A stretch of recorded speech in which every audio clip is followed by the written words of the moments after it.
इस अधिवेशन में मैं समझता हूँ और मानता हूँ कि इंटेलेक्चुअल लोग आए हैं और इंटेलेक्चुअल लोग भीड़ के साथ नहीं आते, भीड़ से अलग होते हैं। और बामसेफ संगठन भीड़ इकट्ठा नहीं करती है। जिन लोगों ने बामसेफ को समझा है, जिन लोगों ने बामसेफ को देखा है, जिन लोगों ने बामसेफ में काम किया है, क्या वो लोग बामसेफ को अच्छी तरह से जानते हैं?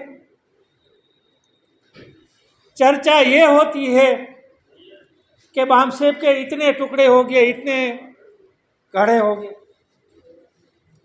लेकिन कभी आप लोगों ने ये महसूस किया, इंटेलेक्चुअल लोगों ने, कि बामसेफ आज 45 अगर 73 से गिनती करे तो आज 50 साल तक टिका है। कौन सा संगठन 50 साल तक टिका है बताइए? ये मिशन है बामसेफ का। ये मिशनरी लोगों ने बामसेफ को टिकाया है। और मिशनरी लोग ज़्यादा संख्या में नहीं होते, बहुत कम संख्या में हो, और वही मिशनरी लोगों ने ये संगठन को यहाँ तक पहुँचाया है। इस मिशन को, इस संगठन को यहाँ तक पहुँचाने में, चाहे आप लोगों की दृष्टि में तोड़फोड़ बोला जाए, उसमें जिन लोगों ने जो हिस्सा लेके इस मिशन को बचाया है और यहाँ तक पहुँचाया है, ऐसे नींव के पत्थर आपको बहुत कम मिलेंगे, बहुत कम दिखेंगे। ऐसे नींव के पत्थर जिन लोगों ने ये नींव रखी है, ये बहुत कम दिखेंगे। हम बात तो करते हैं बामसेफ की, हमने बामसेफ को जाना, बामसेफ को समझते, बामसेफ को ये है वो है। बामसेफ कभी भी मांगने का काम नहीं करता है। बामसेफ के कार्यकर्ता पदाधिकारी देने का काम करता है। बामसेफ डिमांड नहीं करता है, कमांड करने का काम करता है। लेकिन कुछ सालों से कुछ लोगों ने बामसेफ को कमांड के बदले डिमांड में डाल दिया। कौन सी डिमांड? ईवीएम। कौन सी डिमांड? जाति आधारित जनगणना। किससे मांगते हो आप? जिसने समस्या निर्माण की उसके पास आप मांगते हो। मैं आपको एक एग्जांपल देना चाहता हूं। ब्राह्मण कभी भी मांगने का काम करता है? कभी नहीं करता।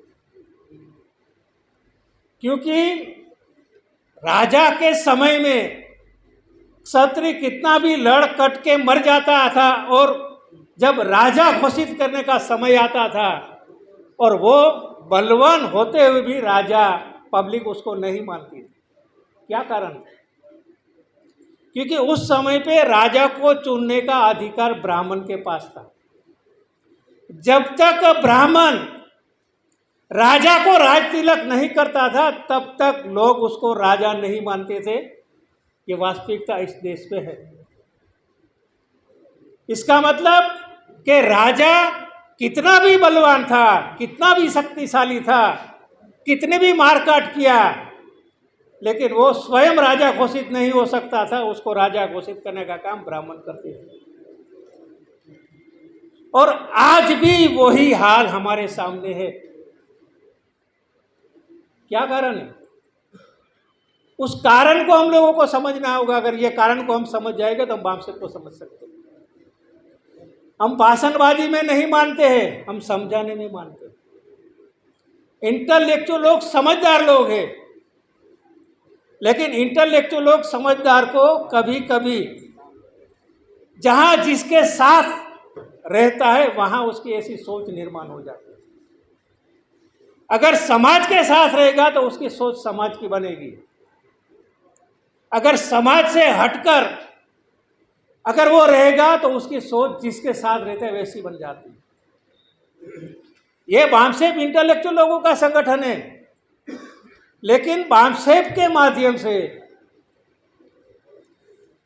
जब से फुल टाइमरों की फौज निर्माण कर दी, बुरा मत मानना, मैं कड़वी बात बताता हूँ, और उन फुल टाइमरों और एम्प्लॉय पूरा समय नहीं दे सकता है, तो एम्प्लॉय ने निर्माण किया कि हम फुल टाइमर रखें, क्योंकि ये काम करने के लिए 24 घंटा समय लगता है, 24 घंटा काम करते कि फुल टाइमर निर्माण।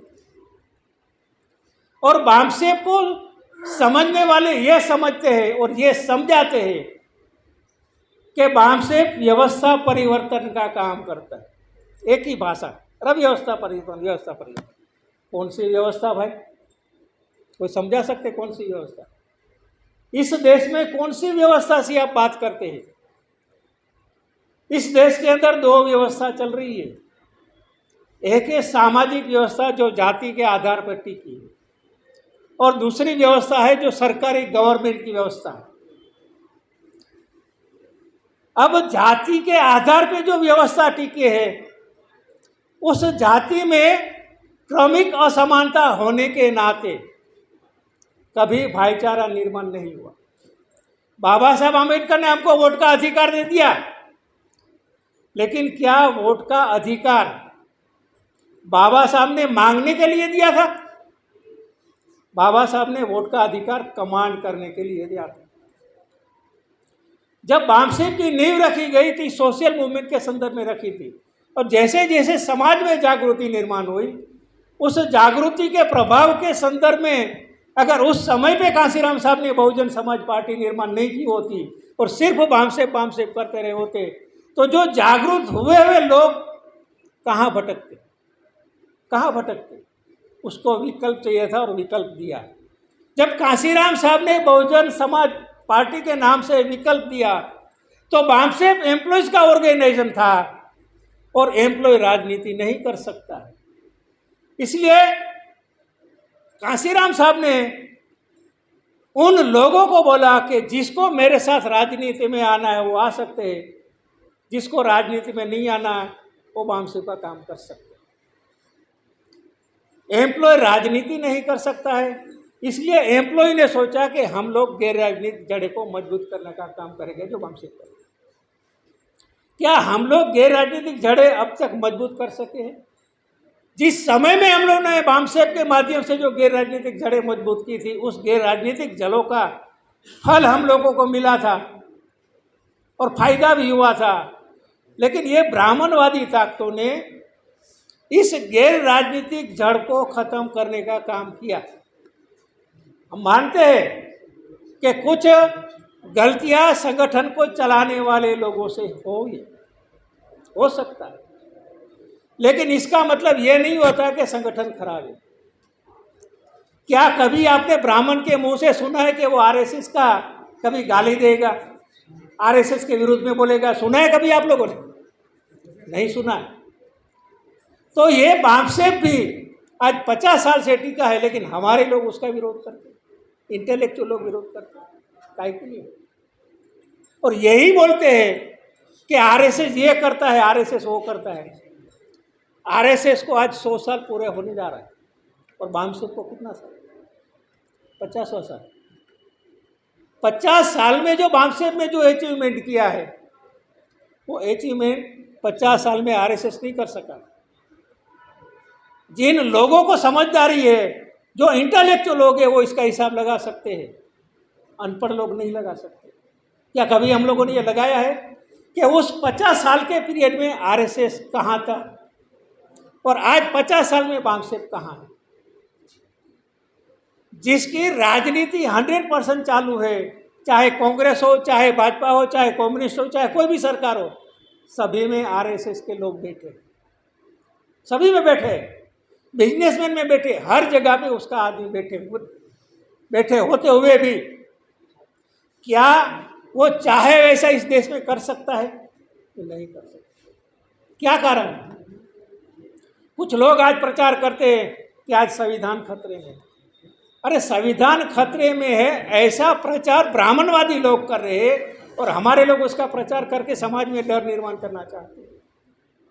जब 92 में दिसंबर 92 में बाबरी मस्जिद गिराई गई, और बाबरी मस्जिद गिराने के बाद इलाहाबाद में इन साधु संतों ने मिलकर धर्म संसद बुलाई थी और वहां नया संविधान बनाया था 92 की बात कर।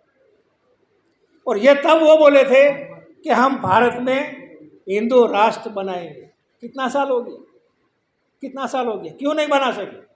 जब 92 में बाबरी मस्जिद गिराई और पूरे भारत के अंदर खलबली मचा दी थी और नंगा नाच किया था, लेकिन उसी समय में 93 में जब उत्तर प्रदेश के चुनाव हुए, उस चुनाव में इस आरएसएस, इस हिंदू परिषद और सभी को मोह की खानी पड़ी और उत्तर प्रदेश में एसपी बीएसपी की गवर्नमेंट बनी थी। ये इतिहास कैसे बन सकी ये एसपी बीएसपी की सरकार? किन लोगों ने बनाई? क्या कारण था? क्या इसके ऊपर हम लोगों ने, इंटेलेक्चुअल लोगों ने कभी ये सोचा है, रिसर्च किया है? अगर हम लोगों ने इसके ऊपर रिसर्च किया होता तो आज की परिस्थिति ऐसे निर्माण नहीं हो। हम बातें बड़ी बड़ी करते हैं, एक दूसरे की टांग खिंचाई करते हैं, अहंकार है, अभिमान है, मैं ही इसको चलाऊंगा, मैं ही बड़ा हूं। ये अहंकार को मारना होगा मिशन के। मिशन में अहंकार नहीं होता है, लेकिन कुछ अहंकारी लोगों ने इस मिशन को कमीशन में बदली कर दिया, इसलिए आज हम लोगों को धोखेबाजी का सामना करना पड़ा। साथियों, मैं आप लोगों का ज़्यादा वक्त नहीं लूँगा। मैं आपको एक ही सवाल पूछना चाहता हूँ, क्या हमें मिशन बढ़ाना है कि आंदोलन बढ़ाना है? आंदोलन और मिशन में काफ़ी अंतर होता है। क्या हम लोग हमारी आने वाली जनरेशन को आंदोलन देना चाहते हैं कि मिशन देना चाहते हैं? हम आंदोलन करते करते करते सिर्फ आंदोलन करते रहेंगे, कब कमांड करेंगे? हम डिमांड ही, आंदोलन मतलब डिमांड। क्या हम लोग डिमांड ही करते रहेंगे और डिमांड करने की बात हम हमारी आने वाली जनरेशन पुरखों को ये देंगे, आने वाली जनरेशन को, कि तुम भी यही आंदोलन करते रहो, कभी कमांड की बात नहीं करेंगे? क्या बात हुई? इसके ऊपर सोचना होगा इंटेलेक्चुअल लोगों को। और जब तक इंटेलेक्चुअल लोग इस बात को नहीं समझेंगे, नहीं सोचेंगे, तब तक आंदोलन आंदोलन आंदोलन। क्या है आंदोलन? ईवीएम के विरुद्ध में आंदोलन, जाति जनगणना के विरुद्ध में आंदोलन, आरक्षण बचाओ के नाम पे आंदोलन। सिर्फ हमारे अम्बेडकरवादी लोग आंदोलन की भाषा ही समझते हैं। क्या कभी मिशन की भाषा समझे? क्या कभी ब्राह्मणों ने कोई आंदोलन किया? क्यों नहीं करते? क्योंकि उसको पता है कि सोशल मूवमेंट करने से सभी समस्याओं का समाधान होता है। मैंने आप लोगों को बोला कि ब्राह्मण को जो राज तिलक करने का अधिकार था और राजा को गुलाम बना के रखता था, ये कौन सी बात थी? क्योंकि ब्राह्मण समाज में जाके लोगों के मन और मस्तिष्क को कंट्रोल करके रखता। जब तक हम लोग समाज में इंटेलेक्चुअल लोग जाके समाज को समझाने का काम नहीं करेगा, प्रबोधन करने का काम नहीं करेगा, सिर्फ भाषणबाजी करते रहेंगे, कुछ होने वाला नहीं है। हम लोग जब हमसेप ज्वाइन किया था, शाम को 6 बजे जिस ऑफिस से छूट के हम लोग सीधा फील्ड में निकल जाते थे, गांव गांव निकल जाते। ये समय था। आज कौन जाता है? कोई जाता है? 2-2 घंटा 3 रात को 10 बजे 11 बजे आते थे। तभी ये मूवमेंट, ये आंदोलन यहाँ तक पहुँचा। क्या आज ऐसा हमारे इंटेलेक्चुअल लोग ये कर रहे? हमें ये सोचना चाहिए, समझना चाहिए कि अगर हमको बाबा साहब ने कुछ दिया है, महात्मा फुले ने कुछ दिया है, तो जो दिया है उसका हमको रिटर्न करना है। पे बैक टू सोसाइटी। पे बैक टू सोसाइटी का मतलब क्या है? कि हमने पैसा दे दिया, बस खत्म, मामला हो गया। क्या पैसे से कुछ भी चलेगा, चलने वाला है? नहीं चलने वाला। पे बैक टू सोसाइटी मतलब आपका जो कुछ भी है वो समाज को देना। आपके पास ज्ञान है, आपके पास बुद्धि है, आप घर में बैठे रहेंगे, मर जाओगे, वो खत्म हो। वही आपका ज्ञान और बुद्धि अगर आप बांटोगे, बांटने के लिए समाज में जाना, समाज में जाके समाज में जब तक हम ये बांटेंगे नहीं, तब तक कुछ होने वाला नहीं। साथियों, काफ़ी समय मैंने आप लोगों को ले लिया, आप लोगों ने मेरी बात ध्यान से सुनी, इसके लिए धन्यवाद। और मैं आह्वान करता हूँ कि आप हमसेप को, मिशन को आगे बढ़ाने में तन मन धन से मदद करें।